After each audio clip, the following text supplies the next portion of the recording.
ನಾನು ಯಾಕೆ ಈ ಟೊಯೋಟಾ ಫಾರ್ಚುನರ್ ಅಥವಾ ಟೊಯೋಟೋಗೆ ಯಾಕೆ ನಾನು ಎಲ್ಲ ವೀಡಿಯೋದಲ್ಲೂ ರೆಕಮೆಂಡ್ ಮಾಡ್ತೀನಿ ಮತ್ತು ಮಹೀಂದ್ರ ಅದು ಬಿಟ್ಟರೆ ಮಹೀಂದ್ರನ ರೆಫರ್ ಮಾಡ್ತೀನಿ, ಯಾಕೆ ಎರಡು ಗಾಡಿಗಳು ನಾನು ಜಾಸ್ತಿ ಪ್ರಿಫರ್ ಮಾಡ್ತೀನಿ ಅಂತ ಈ ವಿಡಿಯೋದಲ್ಲಿ ಹೇಳ್ತೀನಿ.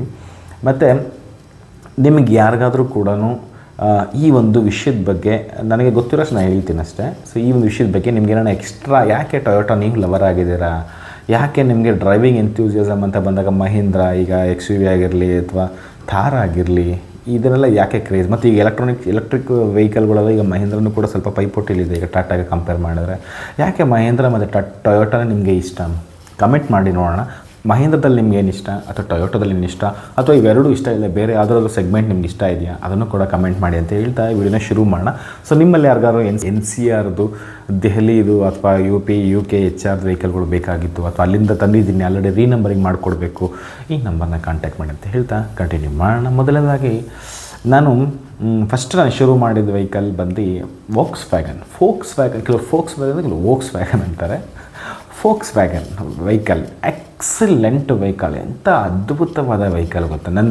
ನನಗೆ ನಂಬ್ತಿರೋ ಇಲ್ವೋ, ಅವಾಗ ನಾನು ಅದು ತೊಗೊಳ್ಳೋ ಟೈಮಲ್ಲಿ ಒಂದು 2016 ಅಂತ ಅಂದ್ಕೊಳ್ತೀನಿ. ಆ ಟೈಮಲ್ಲಿ ಇನ್ನೂ ವೆಹಿಕಲ್ ತೊಗೊಂಡಿರಲಿಲ್ಲ, ಕ್ಯಾಬ್ ಮಾಡೋಣ ಅಂತ ಆ ಟೈಮಲ್ಲಿ ಇದ್ದೆ. 2014-15 ಕ್ಯಾಬ್ ಮಾಡೋಣ ಅಂಥೇಳಿ ಅದಕ್ಕೋಸ್ಕರ ನಾನು ಟೈಮ್ ಆಗ್ತಿದೆ ಅಷ್ಟೇ. ಬಟ್ ಯಾವುದೋ ಒಂದು ಟೈಮಲ್ಲಿ ಒಂದು ಪರ್ಸ್ನಲ್ ಕಾರ್ ತೊಗೊಳ್ಳೋಣ ಅಂತ ಆಸೆ ಆಗಿತ್ತು. ಅವಾಗಂದು ದುಡಿಯೋಕ್ಕೆ ಶುರು ಮಾಡಿದೆ, ಚೆನ್ನಾಗಿ ಸ್ವಲ್ಪ ಒಂದು 10-20 ಉಳಿತಾಯ ಮಾಡ್ತಿದ್ದೆ. ಫೋಕ್ಸ್ ವ್ಯಾಗನ್ ಪೋಲೋ ಆ ಪೆಟ್ರೋಲ್ ವೆಹಿಕಲ್ನ ಟೆಸ್ಟ್ ಡ್ರೈವ್ ಮಾಡಿದೆ. ಮೈಸೂರು ರೋಡ್ನಲ್ಲಿ ಇದೆ, ಈಗಲೂ ಇದೆ ಅನಿಸುತ್ತೆ, ಈಗಲೂ ಇರಬೇಕು. ಮೈಸೂರು ರೋಡ್ನಲ್ಲಿ ಇದೆ. ಮೈಸೂರು ರೋಡ್ ಅಂತ ಹೇಳೋದು ಮೈಸೂರಲ್ಲ, ಇಲ್ಲಿ ರಾಜೇಶ್ವರಿ ಗೇಟಿಂದ ಇನ್ನೊಂದು ಚೂರು ಮುಂದಕ್ಕೆ ಹೋದರೆ ಅಲ್ಲಿ ಲೆಫ್ಟ್ ಸೈಡ್ ಕೆಂಗೇರಿ ರೋಡ್ಗೆ ಹೋಗ್ತಾ ಮುಂಚೆನೇ ಸಿಗುತ್ತೆ RV ಕಾಲೇಜ್ ಹತ್ರ. ಅಲ್ಲಿ ನಾನು ಟೆಸ್ಟ್ ಡ್ರೈವ್ ಮಾಡಿದ್ದು ನಿಜವಾಗ್ಲೂ ಗೊತ್ತಿಲ್ಲ. ಆ ಪ್ಯಾಡಲ್ಲು ಅದು ಸ್ಪೋರ್ಟಿದ್ದು ಲುಕ್ ಒಳಗಡೆ ಇಂಟೀರಿಯರ್ ನನಗೆ ಆ ರೋಡ್ ಅವಾಗ ತುಂಬ ಫ್ರೀ ಆಗಿತ್ತು. ಇವಾಗ ಸ್ವಲ್ಪ ಅದು ಇದು ಮೆಟ್ರೋ ಗಿಟ್ಟೆಲ್ಲ ಬಂದು ಸ್ವಲ್ಪ ಏನೋ ಆಗಿದೆ. ಆವಾಗ ತುಂಬ ಫ್ರೀ ಆಗಿತ್ತು. ಅಬ್ಬಪ್ಪ ನಂಗೆ ಟೆಸ್ಟ್ ಡ್ರೈವ್ ಕೊಟ್ಟರು, ಸರ್ ಓಡಿಸಿ ಸರ್ ಎಷ್ಟು ಸಲ ಓಡಿಸ್ತಾರೆ ಅಂತಾರೆ. ನಮ್ಮದು ಅಲ್ಲಿಂದ ಶುರು ಮಾಡಿ ಕೆಂಗೇರಿ ಇವಾಗೇನು ಮೆಟ್ರೋ ಸ್ಟೇಷನ್ ಇದೆಯಲ್ಲ ಅಲ್ಲಿವರೆಗೂ ಹೋಗಿ ರಿಂಗ್ ಹಾಕ್ಕೊಂಡು ಅಲ್ಲಿವರೆಗೂ ಬಂದೆ. ನನಗೊಂಥರ ಲವ್ ಆಗೋಯ್ತು ಫೋಕ್ಸ್ ವ್ಯಾಗನ್ ಪೋಲೋ ಮೇಲೆ. ನನಗೆ ನೀವು ಕೂಡ ಇರ್ತೀರ. ಆ ಗಾಡಿನ ಒಂದು ಸಲ ಓಡಿಸ್ಬಿಟ್ರೆ ಸೀರಿಯಸ್ಲಿ ಲವ್ ಆಗುತ್ತೆ. ಆ ಥರ ಅದ್ಭುತವಾದಂಥ ಒಂದು ಇಂಜಿನ್ ಇದು. ಅದು ನಾವು ಓಡಿಸಿದ ಮೇಲೆ ನನಗೆ ತುಂಬ ಇಷ್ಟ ಆಗೋಯಿತು. ನಿಮ್ಮದ್ರಲ್ಲಿ ವಾಲ್ಪೇಪರ್ಗೆಲ್ಲ ಇಟ್ಕೊಂಡ್ಬಿಟ್ಟಿದ್ದೆ, ಹೆಂಗಾನ ಮಾಡಿ ಗಾಡಿ ಯಾವಾಗ ತೊಗೊಳ್ತೀನಿ. ನಾನು ಅವನಿಗೆ ಹೇಳಿದೆ, ಸರ್ ಒಂದು 2 ತಿಂಗಳು ಬುಕ್ಕಿಂಗ್ ಮಾಡಿಬಿಡ್ತೀನಿ, ದಯವಿಟ್ಟು ಪ್ರೈಸ್ ಏನಾರ ಹೈಕ್ ಆದರೆ ನಂಗೆ ಮುಂಚೆನೇ ಇನ್ಫಾರ್ಮ್ ಮಾಡಿ, ಸ್ವಲ್ಪ ಲೋನ್ಗೆ ಏನು ಮಾಡೋಣ ಮಾಡಿಸ್ಕೊಂಡು ಸ್ವಲ್ಪ ಇದು ಮಾಡ್ಕೊಂಡ್ಬಿಡ್ತೀನಿ. ಯಾಕಂದ್ರೆ ಅವಾಗ ಆ ಟೈಮಲ್ಲಿ ಎಲ್ಲ ಒಂದು 2 ತಿಂಗಳು ದುಡ್ಡು ಆಗೋದಿತ್ತು. ಸೊ ಅದಕ್ಕೋಸ್ಕರ ವೆಯ್ಟಿಂಗಲ್ಲಿ ಇಟ್ಟಿದ್ದೆ.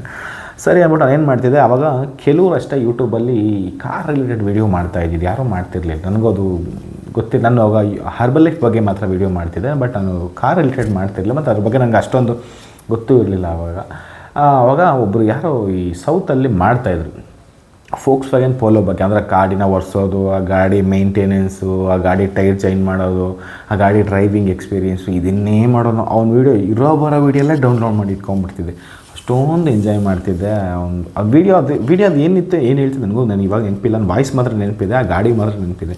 ಅಷ್ಟೊಂದು ಇಷ್ಟ ಆಗ್ತಿತ್ತು. ಬಟ್ ಅದೇನೋ ಗೊತ್ತಿಲ್ಲ, ಹೋಗ್ತಾ ಕೆಲವ್ರು ಏನು ಮಾಡಿದ್ರು, ಆ ಗಾಡಿ ತೊಗೊಳಕ್ಕೆ ಹೋಗ್ಬೇಡ, ಮೈಲೇಜ್ ಬರಲ್ಲ ಅಂದ್ಬಿಟ್ರು. ನಮಗೆಲ್ಲ ಗೊತ್ತಿರುತ್ತಲ್ಲ ಮಿಡಲ್ ಕ್ಲಾಸ್ ಮೆಂಟಾಲಿಟಿ, ಅಂದರೆ ತೊಗೊಂಡ್ಮೇಲೆ ಮೈಲೇಜ್ ಬೇಕು ಅಂದ್ರೆ ಬಿಲೋ 10 ಕೊಡುತ್ತೆ ಪೆಟ್ರೋಲ್ನಲ್ಲಿ, ತೊಗೊಳಕ್ಕೆ ಹೋಗ್ಬೇಡ ಅಂತೆಲ್ಲ ಹೇಳ್ಬಿಟ್ರು. 10 ಕೊಡುತ್ತೆ, ಯಾವನೋ ಹೇಳೋದು ನಾನು 20 ಕೊಡುತ್ತೆ ಅಂತ ಅಂದ್ಬಿಟ್ಟು ಹಂಗೆ ಅಂದ್ಕೊಂಡು ಅದ್ರ ಮೇಲೆ ಡೇ ಬೈ ಡೇ ಆಸೆನ ಕಳ್ಕೊಂಬಿಟ್ಟೆ. ಆಮೇಲೆ ಅವಾಗ ಫೋರ್ಡ್ ಇತ್ತು. ಅವಾಗ ಫೋರ್ಡಲ್ಲಿ ಮೇ ಬಿ ಆಸ್ಪೆರ ಯಾವುದೋ ಅನಿಸುತ್ತೆ, ಅದು ಟ್ರೈ ಮಾಡಿದೆ. ಅದು ನಂಗೆ ಇಷ್ಟ ಆಯಿತು. ಅದು ಇದೇ ಕಾರಣಗಳಿಂದ ಏನೋ ಮೈಲೇಜೋ ಏನಕ್ಕೋ ಒಂದು ಬಿಟ್ಬಿಟ್ಟೆ, ಸ್ವಲ್ಪ ಕಾಸ್ಟ್ ಜಾಸ್ತಿ ಅಂತ. ಆಮೇಲೆ ಹಿಂಗೆ ಬೇಕಲ್ಲ ಒಂದಿಷ್ಟು ವೆಹಿಕಲ್ಗಳನ್ನ ನೋಡ್ತಿದ್ದೆ. ಆ ಇದರಲ್ಲಿ ಸ್ವಿಫ್ಟು ನೋಡಿದೆ. ಸ್ವಿಫ್ಟ್ ನನಗೆ ಯಾಕೋ ಬಿಲ್ಟ್ ಕ್ವಾಲಿಟಿಲಿ ಅಷ್ಟು ಇಷ್ಟ ಇಲ್ಲ, ಲೋ ಮೇಂಟೆನ್ಸ್, ಸರ್ವಿಸ್ ಅದೆಲ್ಲ ನಂಗೆ ಇಷ್ಟ ಆಯಿತು. ಮಾತಾಡ್ಸಿದ ರೀತಿಯಾಗಿರಲಿ, ಶೋರೂಮ್ದಾಗಿರಲಿ, ಎಕ್ಸ್ಪೀರಿಯೆನ್ಸು, ಸರ್ವಿಸ್ ಅದೆಲ್ಲ ನನಗೆ ಇಷ್ಟ ಆಯಿತು. ಪಾಪ ಕೇಳಿದ ತಕ್ಷಣ ಟೀಚರ್ ಕೊಟ್ಟರು, ಎಲ್ಲ ವೆಹಿಕಲ್ಲು ಕೊಟ್ಟರು. ಅವಾಗ ಡಿಸೈರ್ ಇತ್ತು, ಸಿಯಾಜ್ ಇತ್ತು, ಎಲ್ಲನೂ ಕೊಟ್ಟರು. ನನಗೆ ಸಿಯಾಜ್ ನನಗೆ ಆ ಟೈಮ್ಗೆ ಅದು ಇಷ್ಟ ಆಗಲಿಲ್ಲ, ಬಟ್ ಆಮೇಲೆ ಇಷ್ಟ ಆಯಿತು. ಸ್ವಿಫ್ಟ್ ನನಗೆ ಓಡಿಸಿದ್ಮೇಲೆ ಯಾಕೋ ನನಗೆ ಆ ಬಿಲ್ಟ್ ಕ್ವಾಲಿಟಿ ಏನೋ ಟೊಳ್ಳು ಗಾಡಿ ಆ ರೇಜಿ ಫೀಲ್ ಆಗಿ ನಾನು ಅದನ್ನು ಕೂಡ ಬಿಟ್ಟುಬಿಟ್ಟೆ. ಆಮೇಲೆ ಆ ಟೈಮಲ್ಲಿ ಸ್ವಲ್ಪ ಹೋಗ್ತಾ ನಾನು ಸ್ವಲ್ಪ ಐ ಥಿಂಕ್ ಗಾಡಿ ಆಸೆನೇ ಬಿಟ್ಬಿಟ್ಟಿದೆ. ಸ್ವಲ್ಪ ನೋಡೋಣ ಅಂದ್ಬಿಟ್ಟು ಬಿಟ್ಬಿಟ್ಟು ಸುಮ್ಮನೆ ಹೋಗೋದು, ಟೆಸ್ಟ್ ಡ್ರೈವ್ ಮಾಡೋದು, ಯಾವ್ಯಾವ ಹ್ಯಾಚ್ ಬ್ಯಾಕ್ಗಳಿದೆ, ಯಾವ್ಯಾವುದು 7 ಲಕ್ಷ 8 ಲಕ್ಷ ಬಜೆಟಲ್ಲಿ ಬರುತ್ತೋ ಗಾಡಿಗಳನ್ನ ನೋಡೋದು, ಟೆಸ್ಟ್ ಡ್ರೈವ್ ಮಾಡಬಾರ್ದು. ಹಿಂಗೆ ದಿನ ಉಳ್ತಾ ಒನ್ಸ್ ಟಾಟಾ ಟಿಯಾಗೋನ ತೊಗೊಂಡೆ. ಅದು ಯಾಕೆ ತೊಗೊಂಡೆ ಅಂತ ಹೇಳಿದ್ರೆ ಬಿಲ್ಡ್ ಕ್ವಾಲಿಟಿ ತೊಗೊಂಡೆ, ಮೈಲೇಜ್ ಚೆನ್ನಾಗಿ ಬರುತ್ತೆ ತೊಗೊಂಡೆ. ಆಮೇಲೆ ನೋಡೋಕೆ ಚೆನ್ನಾಗಿತ್ತು. ಆರೆಂಜ್ ಕಲರ್ದು ಅವಾಗ ಸ್ವಲ್ಪ ಟ್ರೆಂಡಿ ಇತ್ತು, ಅವಾಗ ಇವಾಗಲೂ ಇದೆ ಆರೆಂಜ್ ಕಲರ್ ಟ್ರೆಂಡಿ ಅಂದ್ಬಿಟ್ಟು ಅದನ್ನ ತೊಗೊಂಡೆ. ಇದು ನನ್ನ ಫಸ್ಟ್ ವೆಹಿಕಲ್. ಹಾಗೆ ಅದಾದಮೇಲೆ ಎಲ್ಲ ವೆಹಿಕಲ್ಗಳ್ನು ತೊಗೊಳಕ್ಕೆ ಶುರು ಮಾಡಿ, ಅದು ಓಡ್ಸೋಕ್ಕೆ ಶುರು ಮಾಡಿ, ಹಂಗೆ ಎಕ್ಸ್ಚೇಂಜ್ಗಳು ಮಾಡ್ತಾ ಎಲ್ಲ ಗಾಡಿದು ಎಕ್ಸ್ಪೀರಿಯೆನ್ಸ್ನ ಮಾಡೋಕ್ಕೆ ಶುರು ಮಾಡಿದೆ. ಯಾವ ಗಾಡಿ ಏನು ಮೈನಸ್ ಬರುತ್ತೋ, ಏನು ಪ್ಲಸ್ ಬರುತ್ತೋ ಎಲ್ಲನೂ ಚೆಕ್ ಮಾಡೋಕ್ಕೆ ಶುರು ಮಾಡಿದೆ. ಸೊ ಹೀಗೆ ಹೋಗ್ತಾ ಏನಾಗ್ತಿತ್ತು ಅಂತ ಹೇಳಿದ್ರೆ, ನನಗೆ ಒಂದು ಡಸ್ಟರ್ ಮೇಲೆ ಸಿಕ್ಕಾಪಟ್ಟೆ ಲವ್ ಆಗೋಯಿತು. ಡಸ್ಟರ್ ಡೀಸೆಲಲ್ಲಿ ಈಕೋಸ್ಪೋರ್ಟ್ಗೆ ಬಂದೆ ನಾನು ಹೋಂಡಾ ಸಿಟಿ ಆದಮೇಲೆ. ಆಮೇಲೆ ಡಸ್ಟರ್ ಸ್ವಲ್ಪ ಇಷ್ಟ ಆಯಿತು. ಅದು ನನಗೆ ತುಂಬ ಹೈಟ್ ಫೀಲ್ ಆಯಿತು. ಲೆಗ್ ಸ್ಪೇಸ್ ಸಾಕಾಗಿತ್ತು, ಡಿಕ್ಕಿ ಸ್ಪೇಸ್ ತುಂಬ ಚೆನ್ನಾಗಿತ್ತು, ಡ್ರೈವಿಂಗು ಅಷ್ಟೇ ಸ್ಮೂತಾಗಿರ್ತಿತ್ತು, ರಫ್ ಆ್ಯಂಡ್ ಟಫ್ ಆಗೋಯಿತು, ಎರಡೂ ಮಿಕ್ಸ್ಚರ್ ಥರ ಅದು ನನಗೆ ಇಷ್ಟ ಆಗಿತ್ತು. ಆಮೇಲೆ ನಮ್ಮದು ನ್ಯೂಟ್ರಿಷನ್ ಕ್ಲಬ್ನಲ್ಲಿ ನಾನು ಹರ್ಬಲೈಫ್ ಕ್ಲಾಸ್ ಮಾಡ್ತಿರ್ಬೇಕಾದಾಗ ನನ್ನ ಸ್ಟೂಡೆಂಟ್ ಒಬ್ಬರು ಇದ್ದಾರೆ. ಅವರು ಕೂಡ ಒಂದು 12 kg ಏನೋ ವೆಯ್ಟ್ ಲಾಸ್ ಮಾಡಿದರು. ಅವರು ಆ ಕಾರಲ್ಲಿ ಬಂದಿದ್ರು, XUV 500 ಕಾರಲ್ಲಿ ಬಂದುಬಿಟ್ಟಿದ್ರು. ನಾನು ಅವತ್ತೇ ನೋಡಿದ್ದ, ತುಂಬ ಹತ್ತಿರದಲ್ಲಿ ನೋಡಿದ್ದ ಕಾರ್. ಆ ಕಾರ್ ನೋಡಿದಾಗ ಇನ್ನೂ ಒಂಥರ ಇಷ್ಟ ಆಯಿತು. ನಾನು ಮೈಲೇಜ್ ಬರಲ್ಲ ಅಂದ್ಕೊಂಡು ಸುಮ್ಮನೆ ಬಿಟ್ಬಿಟ್ಟಿದ್ದೆ. ಆಮೇಲೆ ಹಿಂಗೆ ಮಾತಾಡ್ತಾ ನೀವು XUV 500 ಯಾಕೆ ಟ್ರೈ ಮಾಡ್ಬೋದು, ಇಷ್ಟೊಂದು ಕಾರ್ ಚೇಂಜ್ ಮಾಡ್ತಿರ್ತಾರಲ್ಲ, ಅದನ್ನು ಟ್ರೈ ಮಾಡಿ ನಿಮಗೆ ಅಂತ ಹೇಳಿದ್ರು. ನನಗೂ ಎಲ್ಲೋ ಮೂಲೆಯಲ್ಲಿ ಅದು ನೋಡಿದಾಗೆಲ್ಲ ದೊಡ್ಡತಿ ದೇಹ ಅದು ನೋಡಿದಾಗ ನಂಗೆ ತುಂಬ ಇಷ್ಟ ಆಗ್ತಿತ್ತು. ಸೊ ನೋಡೇ ಬಿಡೋಣ ಅಂದ್ಬಿಟ್ಟು ಸರ್ ನೆಕ್ಸ್ಟ್ ಇದರಲ್ಲಿ ಇಟ್ಕೊಳ್ಳೋಣ ಅಂದ್ಬಿಟ್ಟು ಡಸ್ಟರ್ನ 1.5 year ಏನೋ ಯೂಸ್ ಮಾಡಿದೆ. ನಾನು 110 PS ಇಟ್ಕೊಂಡಿದ್ದೆ. 110 PS adventure ಎಡಿಷನ್ನು, military green colour, ಚೆನ್ನಾಗಿತ್ತು ಅದು ಗಾಡಿ. ಡೀಸೆಲ್ ಮ್ಯಾನ್ಯಲ್ಲು, 6 speed ಅದು. ಸ್ವಲ್ಪ ಸಹ ಇಟ್ಕೊಂಡೆ. ಅದು ಬಟ್ ನನಗೇನು ಆ ಗಾಡಿ ತೊಂದರೆ ಇಲ್ಲ. ಆ ಗಾಡಿ ನನಗೆ ಇವತ್ತಿಗೂ ಗೊತ್ತಿಲ್ಲ ಯಾಕೆ ಮಾರಿದೆ ಅಂತ. ನನ್ನ ಹತ್ರ ಇದ್ದಿದ್ದ ಗಾಡಿಗಳಲ್ಲಿ ಒಂದೇ ಒಂದು ಈಕೋಸ್ಪೋರ್ಟ್ ವೈಟ್ ಕಲರ್ ಒಂದಿತ್ತು, ಟೈಟಾನಿಯಮ್ ಪ್ಲಸ್ ಟೈಟಾನಿಯಮ್ ಏನೋ ಇತ್ತು. ಅದೊಂದು ಗಾಡಿ ಮಾತ್ರ ನಂಗೆ ಇಷ್ಟ ಆಗಿರಲಿಲ್ಲ. ಅದೇನೋ ಸ್ವಲ್ಪ ನನಗೆ ಅನ್ಕಂಫರ್ಟಬಲ್ ಇತ್ತು ಆ ಗಾಡಿ ಹೈ ಸ್ಪೀಡಲ್ಲಿ. ಅದೊಂದು ಬಿಟ್ಟು ಇನ್ನೆಲ್ಲ ಗಾಡಿ ನಾನು ಇಟ್ಕೊಂಡಿದ್ದು ಎಲ್ಲ ಗಾಡಿನೂ ತುಂಬ ಚೆನ್ನಾಗಿತ್ತು. ಇವತ್ತಿಗೂ ಗೊತ್ತಿಲ್ಲ ನಾನು ಯಾಕೆ ಎಲ್ಲ ಗಾಡಿಗಳನ್ನೂ ಚೇಂಜ್ ಮಾಡಿದೆ, ಯಾಕೆ ಎಲ್ಲ ಗಾಡಿನೂ ಮಾರಿದೆ ಅಂತ. ನನಗೆ ಇವತ್ತಿಗೂ ಆ ಕ್ವಶನ್ಗೆ ಆನ್ಸರ್ ಸಿಕ್ಕಿಲ್ಲ. ರೀಸನಲ್ಲಿ ಯಾವ ಗಾಡಿ ನನಗೆ ತೊಂದರೆ ಕೊಟ್ಟಿಲ್ಲ, ಯಾವ ಗಾಡಿ ನನಗೇನು ಟ್ರಬಲ್ ಕೊಟ್ಟಿಲ್ಲ, ಯಾವ ಗಾಡಿ ನನಗೆ ಪ್ರಾಬ್ಲಮೇ ಕೊಟ್ಟಿಲ್ಲ, ಎಂಥದ್ದು ಕೊಟ್ಟಿಲ್ಲ. ಭಯಂಕರವಾಗಿ ಸೂಪರಾಗಿ ಪರ್ಫಾರ್ಮೆನ್ಸ್ ಮಾಡ್ತಿತ್ತು. ಆಮೇಲೆ XUV 500ನ ತೊಗೊಳಕ್ಕೆ ಶುರು ಮಾಡಿದೆ. ಆವಾಗ ನಾನು ಆ್ಯಕ್ಚುಲಿ ದೆಹಲಿಗೆ ಹೋಗಿದ್ದು, NCRಗೆ ಹೋಗಿ ಆ್ಯಕ್ಚುಲಿ ತೊಗೊಂಡಿದ್ದೆ. ನಾವು ಫಸ್ಟ್ ಟೈಮ್ ತೊಗೊಳ್ಬೇಕಾದ್ರೆ ನಂಗೆ ಈ ಮೆಕ್ಯಾನಿಕಲ್ ಇನ್ಸ್ಪೆಕ್ಷನು ಏನು ಡಾಕ್ಯುಮೆಂಟೇಷನ್ ಹೆಂಗೆ ಮಾಡಬೇಕು ಏನಂದರೆ ಏನೂ ಗೊತ್ತಿಲ್ಲಪ್ಪ ನನಗೆ. Zero knowledge about Delhi vehicles. ನನಗೆ ಯಾರೋ ಒಬ್ಬರು ಹೇಳಿದ್ದು ನನಗೆ ಅವನು ನನಗೆ ಹೇಳಿದ್ದು, ಅಲ್ಲಿ ಹೋಗು ಚೀಪಾಗಿ ಸಿಗುತ್ತೆ ನಿನಗೆ, ಅಲ್ಲಿಂದ ವೆಹಿಕಲ್ ಯಾರಡೆ ತಂದಿರ್ತಾರಲ್ಲ ಅವ್ರ ಹತ್ರ ನಾವು ಕೇಳಿ ನಿಂಗೆ ಇಲ್ಲಿ ಚೀಪಾಗಿ ಸಿಗುತ್ತೆ ಅಂತ. ಆಮೇಲೆ ಒಂದು 2-3 ಕಡೆ ರೆಫರೆನ್ಸ್ ಮಾಡಿದೆ. ಅವಾಗ ಇನ್ನೂ ಮಾರ್ಕೆಟ್ ಪ್ಲೇಸಸ್ ಸ್ವಲ್ಪ ಅವಾಗ ಅಲ್ಲಿ ಹಾಕೋಕ್ಕೆ ಶುರು ಮಾಡಿದರು. ಅಷ್ಟೊಂದು ಯಾರೂ ಆಗ್ತಿಲ್ಲ. OLX ರೇಂಜಿಗೆ ಏನು ಇರಲಿಲ್ಲ FB ಮಾರ್ಕೆಟ್ ಪ್ಲೇಸು. ಆವಾಗ ಒಬ್ಬರು ಡೆಲ್ಲಿನಲ್ಲಿ JP ನಗರದಲ್ಲೆಲ್ಲ ಒಂದು 2-3 ವೆಹಿಕಲ್ ಹಾಕಿದ್ರು. ಅಲ್ಲೋಗಿ ಚೆಕ್ ಮಾಡಿದಾಗ ಇಲ್ಲಿಗೂ ತುಂಬ ಡಿಫ್ರೆನ್ಸ್ ಇತ್ತು. ಏನು ಮಕ್ಕಳು ಎಷ್ಟು ಡಿಫ್ರೆನ್ಸ್ ಆಗಿ ಇಟ್ಕೊಂಡಿದ್ದಾರೆ ಅಂತ ಹೇಳಿದ್ರೆ, ಅಲ್ಲೇ ಹೋಗಿತ್ತಂದ್ರೆ ಇನ್ನೆಷ್ಟು ಡಿಫ್ರೆಂಟಾಗಿ ಸಿಗುತ್ತೆ ಅಂತ ಹೇಳ್ಬಿಟ್ಟು ಅಲ್ಲಿ ಹೋಗಿ ಶುರು ಮಾಡಿದೆ. ಇಲ್ಲಿನ ಪ್ರೈಸ್ಗೂ ಅಲ್ಲಿನ ಪ್ರೈಸ್ಗೂ 3 ಲಕ್ಷ. ಆಮೇಲೆ ಟ್ಯಾಕ್ಸ್ ಎಲ್ಲ ಕಲೆಕ್ಷನ್ ಮಾಡಿದ್ರೆ ಸೊ ಹೆಂಗೆ ಮೈಂಟೈನ್ ಮಾಡಿದ್ರು 1 ಲಕ್ಷ ಸೇವ್ ಮಾಡ್ಬೋದು ದೊಡ್ಡ ವೆಹಿಕಲಲ್ಲಿ ಅಂತೇಳಿ. ಆಮೇಲೆ ಡಾಕ್ಯುಮೆಂಟೇಷನ್ ಬಗ್ಗೆ ತಿಳ್ಕೊಂಡೆ, ಟ್ರಾನ್ಸ್ಪೋರ್ಟೇಷನ್ ಹೆಂಗೆ ಮಾಡೋದು ತಿಳ್ಕೊಂಡೆ. ಆಮೇಲೆ ಸ್ಟಾರ್ಟಿಂಗಲ್ಲಿ ಟ್ರಾನ್ಸ್ಪೋರ್ಟೇಷನ್ ಮಾಡೋಕ್ಕೆ ಅಷ್ಟು ದುಡ್ಡು ಇರ್ತಿರಲಿಲ್ಲ, ಮತ್ತು ಅಷ್ಟು ಟೈಮ್ ಆಲ್ಮೋಸ್ಟ್ ಅವಾಗ 1 ವೀಕ್ ಮೇಲೆ ಬರ್ತಿತ್ತು ಐಟಮ್ಸ್ಗಳು. ಇದೆಲ್ಲ ಇಷ್ಟ ನಾನೇ ತೊಗೊಂಬರೋಕ್ಕೆ ಶುರು ಮಾಡಿದೆ. ಹೀಗೆ ಆ್ಯಕ್ಚುಲಿ ನಾನು ಡೆಲ್ಲಿ ವೆಹಿಕಲ್ ಒಳಗಡೆ ಮಾರ್ಕೆಟ್ ಒಳಗೆ ಬರೋಕ್ಕೆ ಕಾರಣ ಇದು. ಈ ಥರ ಒಂದು XUV 500ಇಂದ ನಾನು ಒಳಗೆ ಬಂದಿದ್ದು. ಸೊ ಇದು ಒಂದು ಸ್ಟೋರಿ. ಏನಪ್ಪ ಇದು, ನಾನು ಟೊಯೋಟಾ ಬಗ್ಗೆ ಹೇಳೋದು ಬಿಟ್ಬಿಟ್ಟು XUV ಬಗ್ಗೆ ಹೇಳ್ತೀನಿ ಅಂತ ಅನ್ಕೋಬೇಡಿ. XUV ಬಗ್ಗೆ ಹೋಗ್ತಿದ್ದು ತುಂಬ ಚೆನ್ನಾಗಿತ್ತು, ಮೈಂಟೈನ್ ಮಾಡ್ತಿದ್ದೆ, ಚೆನ್ನಾಗೇ ಇತ್ತು, ಪರ್ಫಾರ್ಮೆನ್ಸ್ ಸಾಕತ್ತಾಗಿತ್ತು, ಸಾಲಿಡ್ ಆಗಿತ್ತು, ಎಲ್ಲನೂ ಚೆನ್ನಾಗಿತ್ತು. ಬಟ್ ಎಲ್ಲೋ ಒಂದು ಕಡೆ ಸನ್ರೂಫ್ ಇಲ್ಲ ಅಂತ ಹೇಳಿ ಒಂಚೂರು ಬೇಜಾರಾಗಿತ್ತು. ಆಮೇಲೆ ಏನು ಮಾಡಿದೆ, ಕೊನೆಗೆ ಸನ್ರೂಫ್ ಇರೋದು W10 ಹೋಗೋಣ ಅಂತೇಳಿ ಕೊನೆಗೆ W10 ತಂದೆ. ಅದೇ ಬ್ಲ್ಯಾಕ್ ಕಲರ್. ಸೊ ನಾನು ರಿವ್ಯೂ ವಿಡಿಯೋ ಒಂದು ಹಾಕಿದ್ದೀನಿ, ಅದು ಇವತ್ತಿಗೂ ಇದಂತರ ಇದೆ. XUV 500 ನಿಜವಾಗ್ಲೂ ಸಖತ್ತು ಮಜಾ ಕೊಡು. ಅಂದರೆ ಸಿಲ್ವರು ಅಷ್ಟೇ, W8 ಅದು 2014 ಮಾಡಲ್ ಅದು. ಬಟ್ ಇದು RC ಬಂದು 15 ಅದು. ಟೈಪ್ 1 ಅದು W8 ಅದು ಅಷ್ಟೇ ಎಕ್ಸಲೆಂಟ್. ಬಟ್ ಅದೇನಾದರೂ ಸ್ವಲ್ಪ ಔಟ್ಡೇಟೆಡ್ ಥರ ಆಗೋದು ಒಳಗಡೆ ಕಂಪೇರ್ ಟು W10ಗೆ 11 ಕಂಪೇರ್ ಮಾಡಿದ್ರೆ. ಆ ಸನ್ರೂಫ್ ಎಲ್ಲ ಏನೂ ಬರೋದಿಲ್ಲ. ಬಟ್ ಇದು ತೊಗೊಂಡೆ, ಬ್ಲ್ಯಾಕ್ ತೊಗೊಂಡೆ, ಇದೆಲ್ಲ ಮಜವಾಗಿತ್ತು. ಓಡ್ಸೋಕ್ಕೆ ಮಾತ್ರ ಎಕ್ಸಲೆಂಟ್. ಇನ್ನೂ ಸ್ವಲ್ಪ ಓಡ್ಸೋಣ ಅಂತ ಬರ್ತಿತ್ತು. ಬಟ್ ಮೈಂಟೆನೆನ್ಸ್ ಅಂತ ವಿಷಯಕ್ಕಿಂತ ಬಂದಾಗ ನನಗೆ ತುಂಬ ಹೊಡ್ತಾ. ಯಾಕಂದ್ರೆ 4 ಡಿಸ್ಕ್ ಬರ್ತದೆ, 4 ಚೇಂಜ್ ಮಾಡಬೇಕು, ಸಸ್ಪೆನ್ಷನ್ ಚೇಂಜ್ ಮಾಡಬೇಕು. ಹಿಂಗೆ ಅದಕ್ಕೇನಾದರೂ ಒಂದು ಸರ್ವೀಸ್ಗಿಂತ ಕೈ ಕಿಟ್ರೆ 25,000 ಇಮ್ಮಿಡಿಯೇಟ್ಲಿ ಹೊರಟೋಗುತ್ತೆ. ಸೊ ಆ ಥರ ಆಗ್ತಿತ್ತು. ಸೊ ನಂಗೆ ಯಾಕೋ ಬೇಜಾರಾಗ್ತಿತ್ತು. ಟೊಯೋಟಾ ಹೋಗ್ಬೇಕಂತ ಆಸೆ ಇತ್ತು. ರಿಲಯಬಲ್ ಇಂಜಿನು, ಲೋ ಮೇಂಟೆನೆನ್ಸು, ಮತ್ತು ಜಾಸ್ತಿ ಇಶ್ಯೂಸ್ಗಳು ಬರಲ್ಲ, ಒಂದು ಸಲ ಸ್ಕಿಪ್ ಮಾಡಿದ್ರು ಕೂಡ ಸರ್ವಿಸ್ ಮಾಡಿಸೋದು ಮೇಂಟೈನ್ ಆಗುತ್ತೆ, ಇದೆಲ್ಲ ಗೊತ್ತಿತ್ತು. ಬಟ್ ಅದೇನೋ ಆ ಗಾಡಿಗಳನ್ನ ನೋಡಿದಾಗ ಆ ಪ್ರೈಸ್ ಬ್ರ್ಯಾಕೆಟ್ಗೆ ನ್ಯಾಯ ಒದಗಿಸ್ತಾರೆ, ಜಸ್ಟಿಫೈ ಆಗ್ತಿಲ್ಲ ಆ ಪ್ರೈಸ್ಗೆ ಅಂತ ಅನಿಸ್ತಾ ಇತ್ತು. ಇವನ್ ಕ್ರಿಸ್ಟಾ ಆದರೂ ಅಷ್ಟೇ, ಇನೋವಾ, ಫಾರ್ಚುನರು ಅಥವಾ ನಮ್ಮದು ಇಟಿಯೋಸ್, ಯಾವೇ ವೆಹಿಕಲ್ ನೋಡಿದ್ರು ಕೂಡ ನನಗೆ ಅನಿಸ್ತಾ ಇಲ್ಲ. ಬಟ್ ನಮ್ಮ ಸ್ಟೂಡೆಂಟ್ ಒಬ್ಬರು ಇಟಿಯೋಸ್ ಲೀವಾ ತೊಗೊಂಡಿದ್ರು, dark orange, dark maroon, black ತೊಗೊಂಡ್ರು. ಸ್ವಲ್ಪ ಓಡಿಸ್ತಾ ಇದ್ದಾನೆ, ಅವಾಗವಾಗ ಓಡಿಸ್ತಿದ್ದ ಗಾಡಿನ, ಕ್ರಿಕೆಟೆಲ್ಲ ಆಡೋಕ್ಕೆ ಹೋದಾಗೆಲ್ಲ. ಅದು ಸ್ವಲ್ಪ ಇಷ್ಟ ಆಗ್ತಿತ್ತು ಗಾಡಿ. ಸರಿ ನೋಡೇ ಬಿಡೋಣ ಅಂಥೇಳಿ ಈ ಸಲ ಇನೋವಾ ಹೋಗೋಣ ಅಂತೇಳಿದೆ. ಇನೋವಾ ಒಂದು ಗಾಡಿನ ಮಂಡ್ಯಾಗೆ ಕೊಟ್ಟಿದ್ದೆ. ಸೊ ಅದು ವೀಡಿಯೋ ಶಾರ್ಟ್ಸಲ್ಲಿದೆ, ಯಾರು ನೋಡಿಲ್ವೋ ಅದನ್ನ ನೋಡಿ. ಮಂಡ್ಯಾಗೆ ಕೊಡಬೇಕಾದ್ರೆ ನಾನು ಇನೋವಾನ ತುಂಬ ಚೆನ್ನಾಗಿ ಉಪಯೋಗಿಸಿದೆ. ಆಲ್ಮೋಸ್ಟ್ ಒಂದು ಇಲ್ಲೇ ನನ್ನ ಅದು ಕೊಡೋಕ್ಕಿಂತ 2 ದಿವಸ ನನ್ನ ಹತ್ರ ನಿಂತದು. ಅದು ಎಲ್ಲೆಲ್ಲೋ ಹೋಗ್ಬೇಕಾಯ್ತು, ತುಂಬ ಓಡಾಡಿದ್ದ ಗಾಡೀಲಿ. ನಂಗೆ ಅದೇನೋ ಆ ಗಾಡಿ ಸ್ವಲ್ಪ ರಫ್ ಆ್ಯಂಡ್ ಟಫ್ ಅಂತ ಅನ್ನಿಸ್ತು. ಸ್ವಲ್ಪ ಒಂಥರ ಇಷ್ಟ ಆಗೋಕ್ಕೆ ಶುರುವಾಗೋಯ್ತು ಟೊಯೋಟಾ ಗಾಡಿ. ಇದೇನೊಂಥರ ಚೆನ್ನಾಗಿದೆಯಲ್ಲ, ಇನೋವಾನೇ ಇಷ್ಟಿದೆ ಅಂತ ಹೇಳಿದ್ರೆ ಕ್ರಿಸ್ಟಾ ಇನ್ನೆಷ್ಟು ಇರ್ತದೆ ಅಂತ. ನಾನು ಕ್ರಿಸ್ಟಾ ಕೊಡ್ತಾ ಇದ್ದೆ ಗಾಡಿ, ಬಟ್ ನಾನು ಅದು ಪರ್ಸ್ನಲಾಗಿ ಎಕ್ಸ್ಪೀರಿಯೆನ್ಸ್ ಮಾಡೋ ಥರ ಫೀಲ್ ನಾನು ಅಂದ್ಕೊಂಡಿದ್ದೆ. ಯಾಕಂದ್ರೆ ತುಂಬ ಓಡಿಸ್ತಾ ಇರಲಿಲ್ಲ, ನಾನು ತರ್ತಿದ್ದೆ, ಬರ್ತಿತ್ತು, ಸರ್ವಿಸ್ ಮಾಡಿಸಿ ತೊಗೊಂಡೋಗಿ ಬಿಡ್ತಿದ್ದೆ ಅಷ್ಟೇ. ಆ ಫೀಲಿಂಗ್, ಆ ಎಕ್ಸ್ಪೀರಿಯನ್ಸ್ದು ಫೀಲಿಂಗ್ ಮಾಡೋಕ್ಕಾಗ್ತಿರ್ಲಿಲ್ಲ. ಆ ಫೀಲಿಂಗ್ ಮಾಡೋಕ್ಕೆ ಒಂದು ಕ್ರಿಸ್ಟಾ ಬಂತು. ಅದು ಅಷ್ಟೇ, 1-2 ದಿವಸ ಇಟ್ಕೊಂಡಿದ್ದೆ. ಆವಾಗ ಪರವಾಗಿಲ್ವೇ, ಬಟ್ ಡ್ರೈವರ್ ಎಂತೂಸಿಯಾಸ್ಟಿಕ್ ಆಗಿ ಏನಿಲ್ಲ, ಬಟ್ ಚೆನ್ನಾಗಿದೆ. ಆ್ಯಕ್ಚುಲಿ ಇನೋವಾ 2.5 ಬರುತ್ತಲ್ಲ ಹಳೆಯದು, ಅದು ಚೆನ್ನಾಗಿದೆ. ಡ್ರೈವರ್ಗೆ ಮಜಾ ಕೊಡುವಂಥ ಗಾಡಿ ಒಂಥರ ಮಜವಾಗಿ ಬರ್ತದೆ. ಬಟ್ ಕ್ರಿಸ್ಟಾ ಏನು ಅಷ್ಟೊಂದು ಹತ್ರ ಇರಲ್ಲ, ಬಟ್ ಕಂಫರ್ಟ್ ಇದೆ, ಸೂಪರಾಗಿದೆ, ಕಂಫರ್ಟ್ ಆಗಿದೆ, ಆರಾಮಾಗಿರುತ್ತೆ, ಪೀಸಾಗಿರುತ್ತೆ. ರ್ಯಾಶ್ ಡ್ರೈವ್ ಮಾಡಬೇಕಂತ ಅನಿಸಲ್ಲ ಆ ಗಾಡೀಲಿ. ಒಂದು ಕ್ಲೀನ್ ಕಂಫರ್ಟ್ ಗಾಡಿ ಅದು ಇನೋವಾ. ಸರಿ ನೋಡೋಣ. ಇದು ನೆಕ್ಸ್ಟ್ ತೊಗೊಂಡ್ರೆ ಇನೋವಾ ಕ್ರಿಸ್ಟಾ ತೊಗೊಳ್ಳೋಣ ಅಂತ ತಲೆಯಲ್ಲಿ ಇಟ್ಕೊಂಡಿದ್ದೆ. ಅದ್ರ ಮಧ್ಯೆ ಸ್ಕಾರ್ಪಿಯೋ ಬಂತು, ಅದು ಬಂತು, ಇದು ಬಂತು, ಏನೇನೋ ಬಂತು. ಕೊನೆಗೆ ಯಾವುದೋ ಒಂದು ಗಾಡಿ ನೋಡಬೇಕಾದ್ರೆ ಫಾರ್ಚುನರ್ ಒಂದು ಕಡಿಮೆ ಬೆಲೆಗೆ ಸಿಕ್ಬಿಡ್ತು. ಅದು ಅನ್ಫಾರ್ಚುನೇಟಾಗಿ ಸಿಕ್ತು, ಅದಕ್ಕೋಸ್ಕರ ಹುಡುಕ್ತಿರಲಿಲ್ಲ. ಸೊ ಅದು ಫಾರ್ಚುನರ್ ಸಿಕ್ತು. ಸೊ ನಮ್ಮನೇಲೂ ಕೂಡ ನೆಕ್ಸ್ಟ್ ಏನೋ ತೊಗೊಂಡ್ರೆ ಫಾರ್ಚುನರ್ ತಗೋ ಅಂತಿದ್ರು. ಬಟ್ ನಂಗೆ ಫಾರ್ಚುನರ್ ಹೊಸದು ನಂಗೆ ಅಷ್ಟು ಇಷ್ಟ ಆಗ್ತಿರಲಿಲ್ಲ. ಅದು 2.8 ಲೀಟ್ರ್ ಬರುತ್ತೆ. ಅದು ಸ್ವಲ್ಪ ಆಲ್ಮೋಸ್ಟ್ ಕ್ರಿಸ್ಟಾ ಟೈಪೇ ಇರುತ್ತೆ, ಒಂದು ಸ್ವಲ್ಪ ಹೈಟ್ ಫೀಲ್ ಆಗುತ್ತೆ ಅಷ್ಟೇ ವಿನ ಅದು ಕ್ರಿಸ್ಟಾ ಟೈಪೇ ಇರುತ್ತೆ. ಮತ್ತು ಅದು 6 ಗೇರ್ ಬಂದು ನಿಮಗೆ ಲೆಫ್ಟ್ ಹಿಂಗೆ ಹೇಳ್ದಂಗೆ ಆಗಬೇಕು. ಸೊ ನಿಮಗೆ ಫಾಸ್ಟಾಗಿ ಇಮಿಡಿಯೇಟ್ ರೆಸ್ಪಾನ್ಸ್ ಮಾಡಲ್ಲ ನಿಮಗೆ ರಿವರ್ಸ್. ಅದು ತುಂಬ ಹಾರ್ಡಾಗಿ ಪುಷ್ ಮಾಡ್ಬಿಟ್ಟು ಮುಂದಕ್ಕೆ ಹಾಕಬೇಕು. ಅದು ಇದೆಲ್ಲ ನೋಡಿದ್ದೆ. ನನಗೆ ಹೊಸದು ಯಾವಾಗ ಬೇಕಾದ್ರೂ ಓಡಿಸ್ಬೋದು. ಇನ್ನು ನೆಕ್ಸ್ಟ್ ಬರೋದೆಲ್ಲ ಹಿಂಗೆ ಬರುತ್ತೆ, ಇದೇ ಥರನೇ ಬರುತ್ತೆ. ಮತ್ತು ಇನ್ನೂ ಮಾಡಿಫೈ ಬರುತ್ತೆ ಅಷ್ಟೇ ವಿನಃ ತುಂಬ ಸಿಮಿಲರ್ ಹಿಂಗೆ ಇರುತ್ತೆ. ಬಟ್ ಹಳೇದು 3 ಲೀಟ್ರ್ ಓಡಿಸೋದು ಮತ್ತೆ ಇನ್ನು ಸ್ವಲ್ಪ ಹೊತ್ತಿಗೆ ಅದು ಹೊರಟೋಗುತ್ತೆ.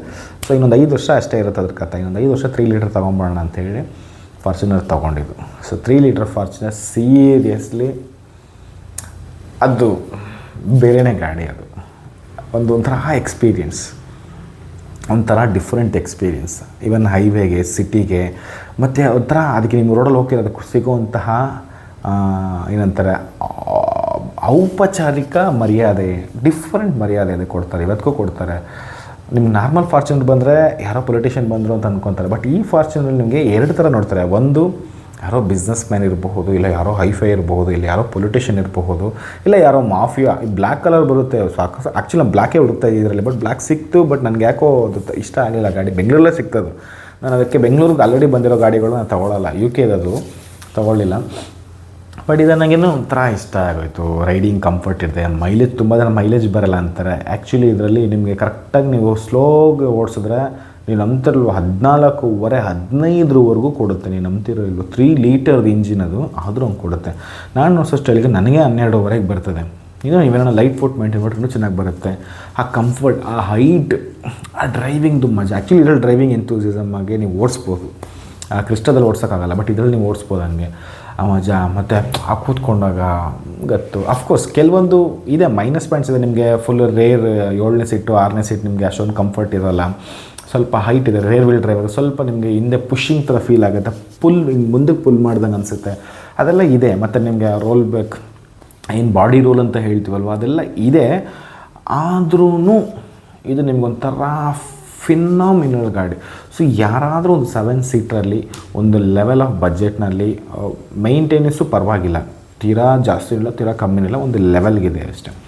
ಸೊ ಈ ಥರ ನೀವೊಂದು 7 ಸೀಟ್ರದ್ದು ರೇರ್ ವೀಲ್ದು height, comfort, highway comfort, specially highway comfort, city comfort, ಒಂಥರ ಡ್ರೈವಿಂಗ್ನ ಮಜಾ ಮಾಡಿ ಓಡಿಸ್ಬೇಕು.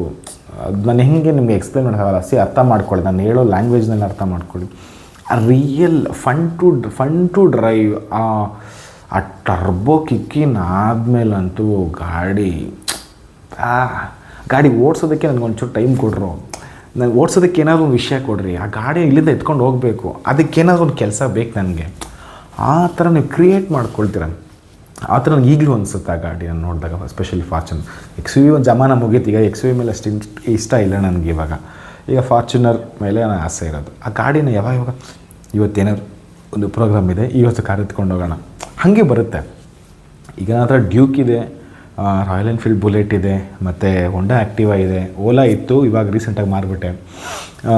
ಅದೆಲ್ಲ ಇದ್ರೂ ಕೂಡ ನನಗೇನೋ ಆ ಗಾಡಿ ಮೇಲೆ ಒಂಥರ ಡಿಫ್ರೆಂಟ್ ವ್ಯಾಮೋಹ.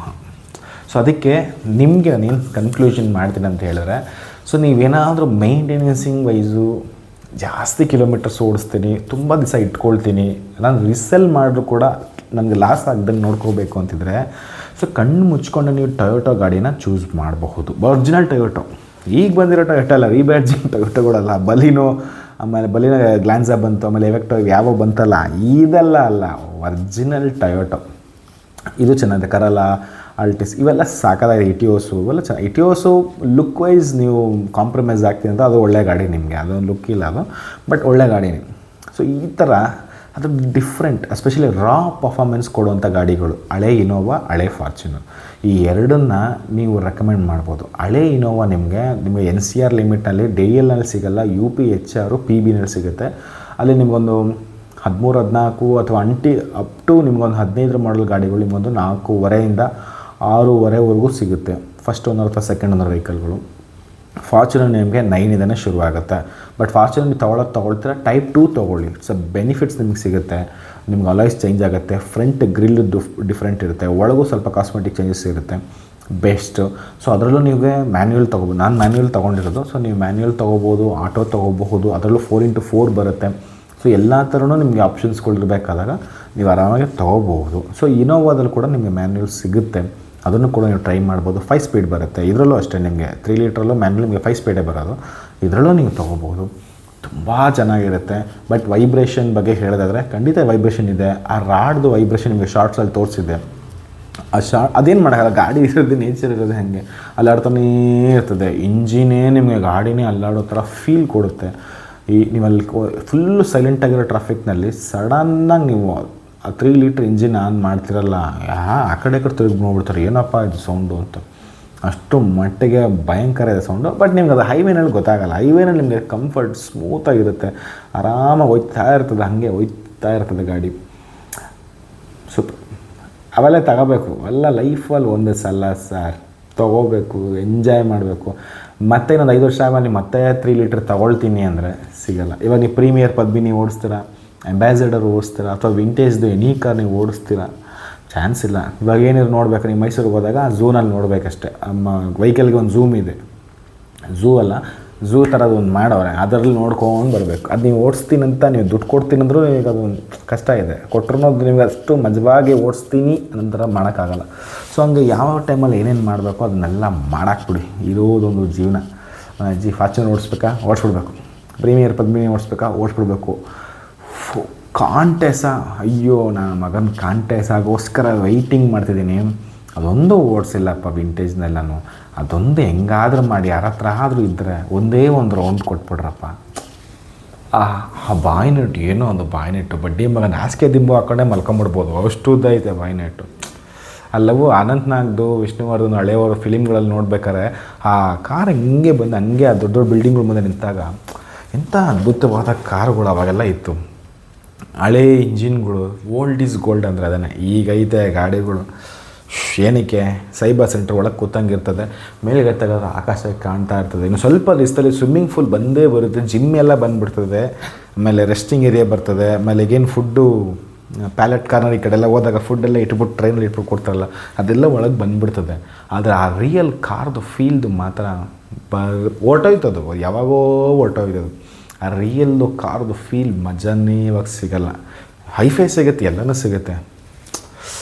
ಆ ಕಾರ್ ನೀವು ಚಿಕ್ಕ ವಯಸ್ಸಿಂದ ಏನೇನು ಕನಸಲ್ಲ, ನನ್ನ ಕಾರ್ ಅಂದರೆ ಹಿಂಗಿರಬೇಕು, ಹಂಗಿರಬೇಕು, ಹಿಂಗೆಲ್ಲ ಡ್ರೈವೆಲ್ಲ ಮಾಡಿ ನೀವು ಚಿಕ್ಕ ಪುಟಾಣಿ ಕಾರಲ್ಲಿ ಹಿಂಗೆ ಆಟ ಆಡಿಸ್ತಿರಲ್ಲ, ಆ ಮಜಾ, ಆ ಎಕ್ಸ್ಪೀರಿಯೆನ್ಸಲ್ಲಿ ನೀವೇನು ಮಾಡಿದ್ರಿ, ಏನು ನಿಮ್ಮ ತಲೆಯಲ್ಲಿತ್ತು ಕಾರ್ ಅಂದರೆ ಹಿಂಗಿರುತ್ತೆ ಅಂತ, ಅದು ಇನ್ನು ಮುಂದೆ ಹೊರಟೋಗುತ್ತೆ. ಮತ್ತು ಮ್ಯಾನ್ಯುಯಲು ಅಷ್ಟೇ ಇನ್ನು ಮುಂದೆ ಹೊರಟೋಗುತ್ತೆ, ಡೀಸೆಲು ಅಷ್ಟೇ ಇನ್ನು ಮುಂದೆ ಆಲ್ರೆಡಿ ಎಷ್ಟೋ ಕಡೆ ಹೋಗ್ತಾ ಇದೆ, ಹೊರಟೋಗುತ್ತೆ. ಸೊ ಅವೆಲ್ಲ ನಿಮಗೆ ಮತ್ತೆ ಸಿಗೋದಿಲ್ಲ.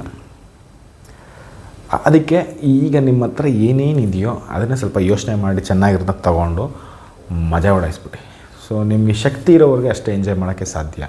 ಸೊ ನೀವು ಒಂದ್ಸಲ ನಿಮಗೆ ಏನಾರ ಹೆಚ್ಚು ಕಮ್ಮಿ ಆಯಿತು ಅಂದರೆ ನಿಮ್ಮ ಹತ್ರ ದುಡ್ಡಿರುತ್ತೆ, ಕಾಸ್ಟ್ಲಿ ಕಾರ್ಗಳೆಲ್ಲ ಇರ್ತದೆ, ನೀವು ಓಡಿಸ್ತಾ ಇರಲ್ಲ, ಡ್ರೈವರ್ ಓಡಿಸ್ತಾ ಇರ್ತಾರೆ. ಬೈ.